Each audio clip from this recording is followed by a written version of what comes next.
Cette fille venait pour son premier jour comme aide-soignante. Mais au moment où la porte s'est ouverte, elle a été stupéfaite. Le patron, assis dans un fauteuil roulant, lui a hurlé dessus. C'est là que Louisa a réalisé que ce travail ne serait pas facile. Cependant, quand le patron a vu sa jupe déchirée, il a miraculeusement retrouvé ses capacités et s'est comporté normalement. En fait, son attitude désagréable de tout à l'heure n'était qu'une comédie pour la taquiner. Le lendemain, le patron avait l'air très malade. Pensant que c'était encore une farce, Louisa a pourtant découvert des cicatrices de tentative de suicide sur les poignets du patron lorsque l'infirmier lui a retiré ses vêtements pour le faire transpirer. Elle ne comprenait pas pourquoi le patron, qui possédait une fortune colossale, voulait mettre fin à ses jours, jusqu'au jour où Louisa a entendu les parents de Will se disputer. Elle a alors appris que le patron prévoyait de recourir à l'euthanasie dans 6 mois. Face à cette décision de Will, son père avait choisi de le soutenir, mais sa mère s'y opposait farouchement. Le père disait que leur fils souffrait chaque jour et que soutenir son choix, c'était l'aimer. Louisa a alors compris pourquoi son contrat ne durait que 6 mois. C'était la durée de vie de Will.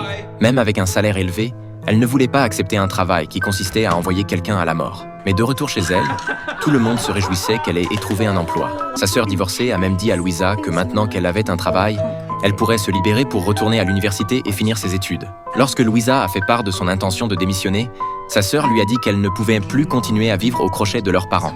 Non seulement Louisa devait persévérer, mais elle devait aussi essayer d'influencer le patron avec son charme unique pour lui faire abandonner ses idées suicidaires. Ces paroles ont été une révélation pour Louisa. Contre toute attente, les jours suivants, Louisa s'est comportée comme un caméléon en chaleur, changeant d'apparence chaque jour. Mais aux yeux du patron, c'était d'un mauvais goût absolu. D'après les photos de la maison, on pouvait deviner qu'avant sa paralysie, Will était un sportif passionné et sociable. Mais maintenant, il était devenu un invalide incapable de se tenir debout. Ce contraste lui avait appris à se protéger par un humour cinglant et sarcastique.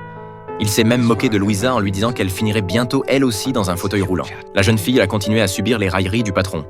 À cause d'une maladresse, Louisa a renversé de la soupe à la citrouille sur le pantalon du patron.